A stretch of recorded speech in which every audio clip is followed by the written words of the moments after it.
Hello everybody, this is Droid here, and we are starting up a new series here of gun reviews.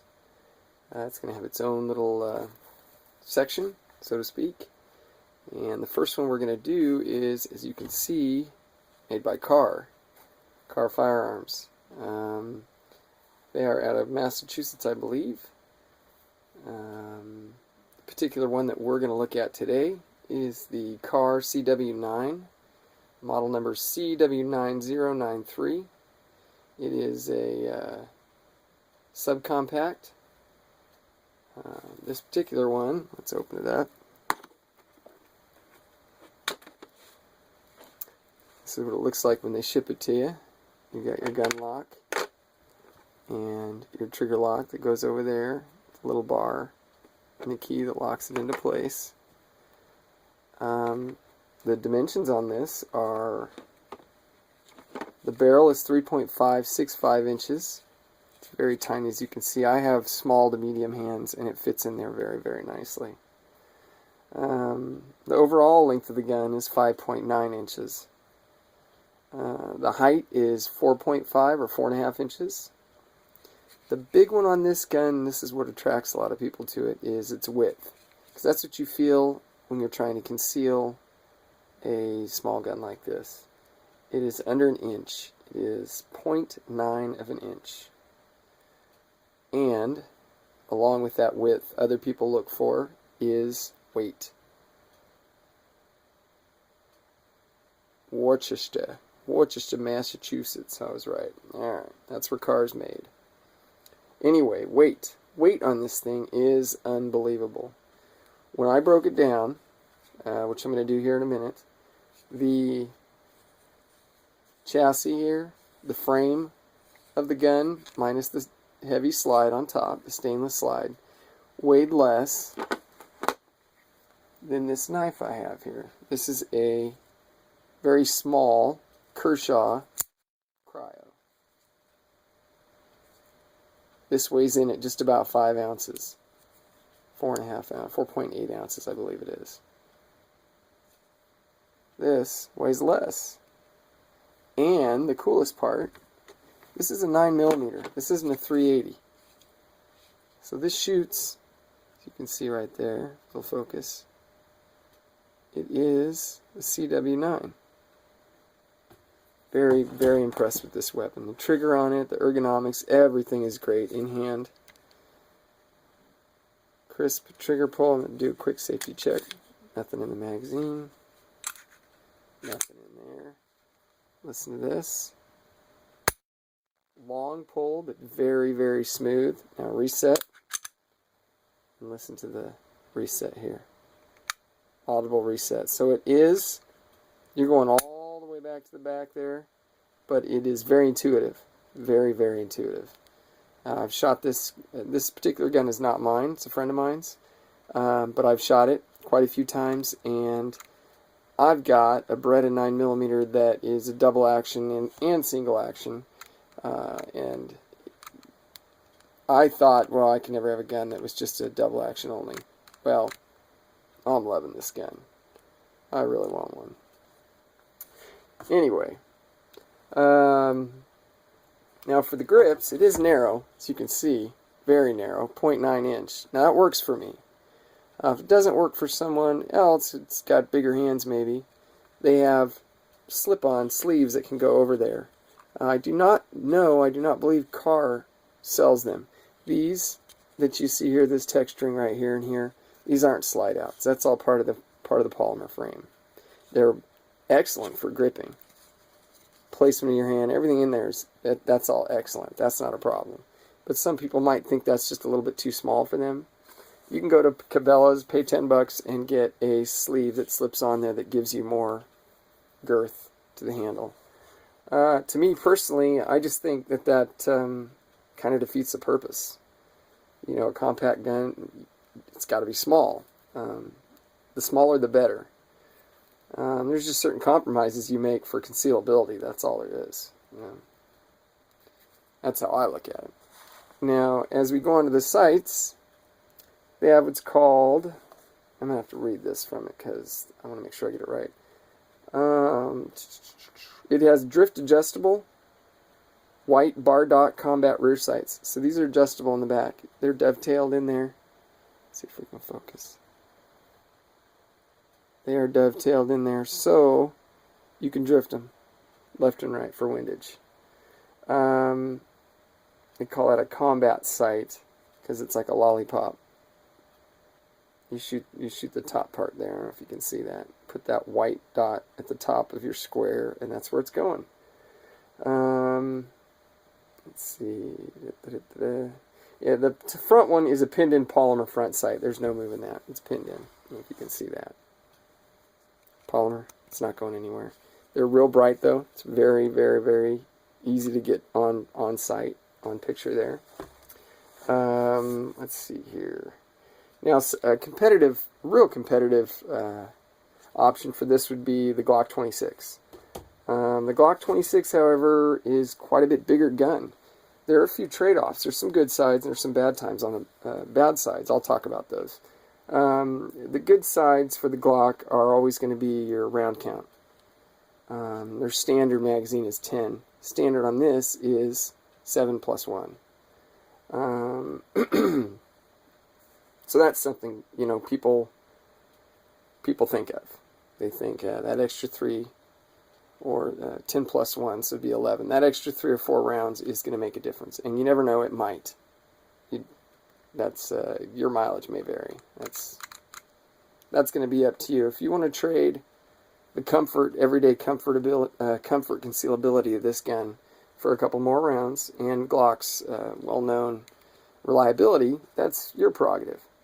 I happen to know that my friend who's owned this gun for about 6 months has shot over 1,000 rounds through it, and he has not had one misfire. He has not had one stovepipe. He has not had one issue at all, failure to engage, failure to go into battery.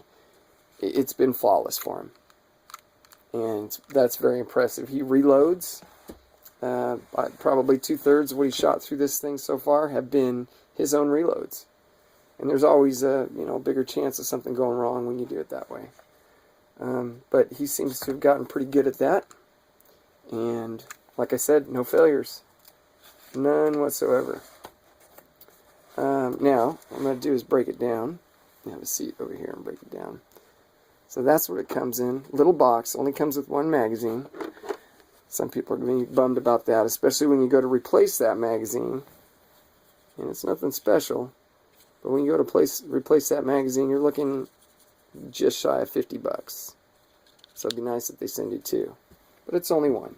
MSRP on these, I think I said earlier, is $485, right around there. So you can get them for possibly a little less.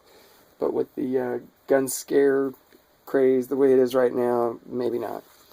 Now what I want to show you for the breakdown is right here, there's a little notch.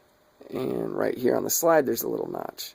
So what you want to do is you want to line those little notches up, and as you're doing it, on the other side, you're going to push this takedown pin forward.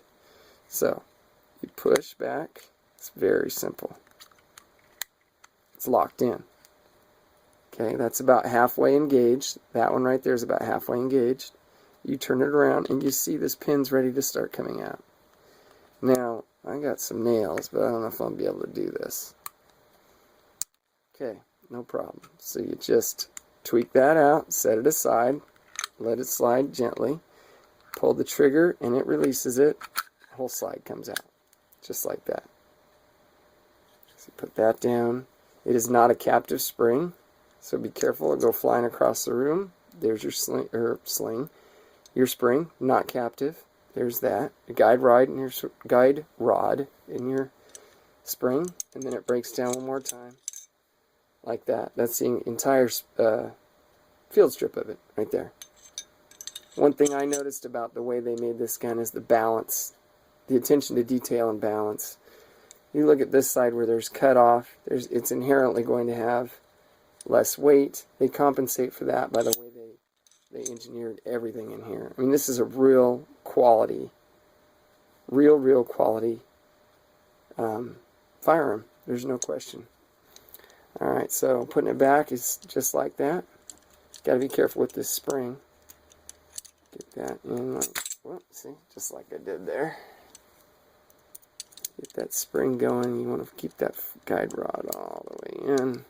Get it in there. See, it's not that. It's really not that bad. Get that on the guides. Go back to where you hear that audible click. Now, if you look here, right there, focus. The little spring right there, you can see it. It's like a D-shaped spring. All you gotta do is push that out of the way, come at an angle, and push it out of the way. And you're in. So once you're getting in like that, you'll want to push, you want this lined up horizontally, and you're going to push down with your thumb and back on the slide, just like that. It's in. And that's it. That is a breakdown. Now, I've had nightmare attempts at breaking down new guns.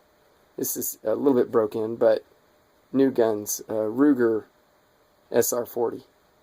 Holy moly. That one was quite the butt kicker. Really, really, really. Now, what we're going to do, move my daughter's artwork. Had to throw that in for her. She likes doing art. Here's a couple options. One's a not very practical option for what you're doing, and the other is a practical option for what you're doing. Just depends on your philosophy. This is the Beretta Tomcat 32. Okay, so this shoots the 32. It is a substantially smaller than this. I would consider this more of an ankle gun. As a matter of fact, if you look here, ankle gun, holster, back up, right there. And it snaps into place. And you just forget it's there. That would be a perfect backup. So it's kind of a different kind of concealable. It's got less knockdown power. Do a real quick review of this. Okay, this is the one that gives you the hidden one up top. So you can always have one stored away there. Okay. Check for safety. Drop the magazine. It's got a weird magazine release. It's down at the bottom.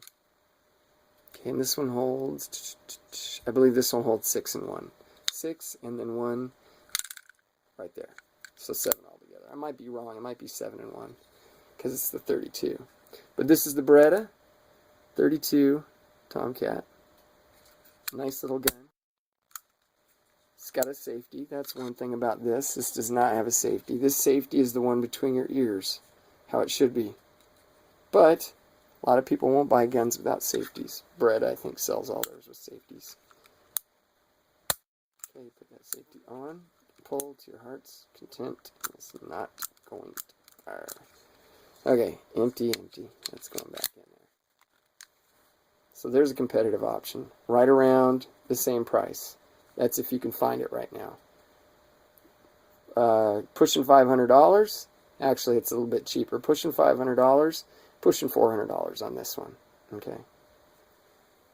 This one, if you want to carry a full-framed gun and you have a way of concealing that 2-inch wide, huge, monstrous thing. I mean, here's another thing. These two guns weigh almost the same. I'd say this one weighs even just a little bit less. 17.8 ounces magazine in. Okay, before you start putting rounds in it. 17 ounces. Less than 18 ounces on this gun. Less than 1 inch wide. This gun, before you put anything in, it's not a polymer gun. It's a steel gun, steel frame gun. It's a combat gun. This, by the way, is the Beretta 92 SB, which is the basis of the M9 and the 92 FS and all those military 9mm. This is 34 ounces, bone dry. Twice as much. And it's obvious. This sucker's heavy. You know, it is fun to shoot. At the range, tactical training, whatever you want to do, it's a blast. But if concealability is your thing, you're going to want to look at one of these. I've only shot this gun once. It was a little awkward for me. It's just that the setup is weird. It's not near as intuitive as this one. The trigger on this one is by far the best of these. It's just a thing of beauty. It's straight butter, if you can hear that engagement.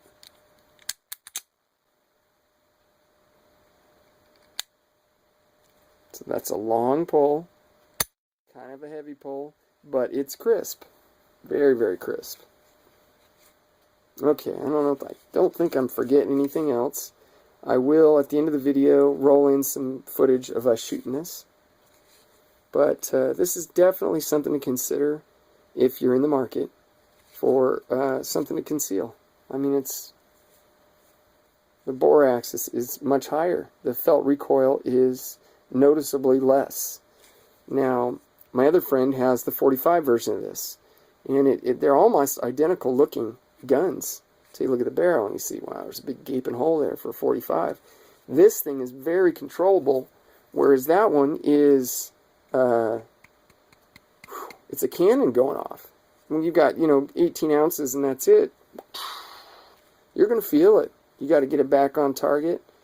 You might have some jams if you're not holding it properly and you're, for lack of a better term, limp wristing it. You will not have that problem with this gun. I really couldn't find, I've had this gun for a couple days.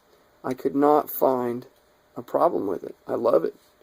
I think it's awesome. I think that this here, if you're shooting a lot, which hopefully you're not having to on a self-protection gun, this might be a hot spot on your fingers. Meaning, prolonged holding it, that might cause a discomfort in your fingers. That's all. And I'm really reaching there for that one. I'm reaching.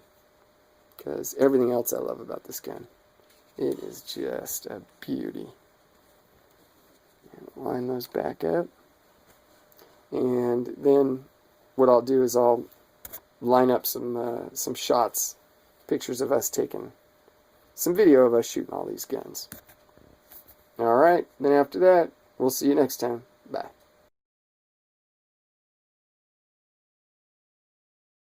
Might be a few you're clearing, there might not be.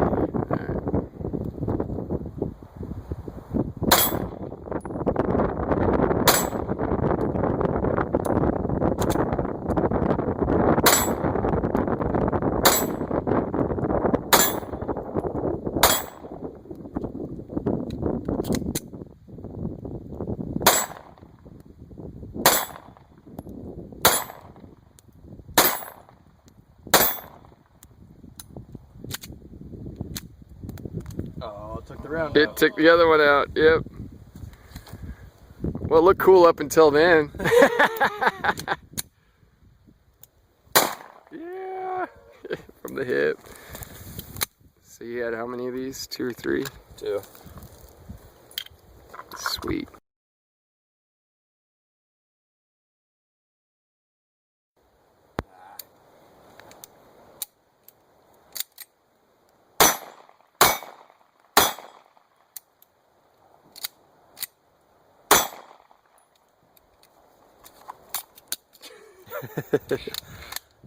Nice.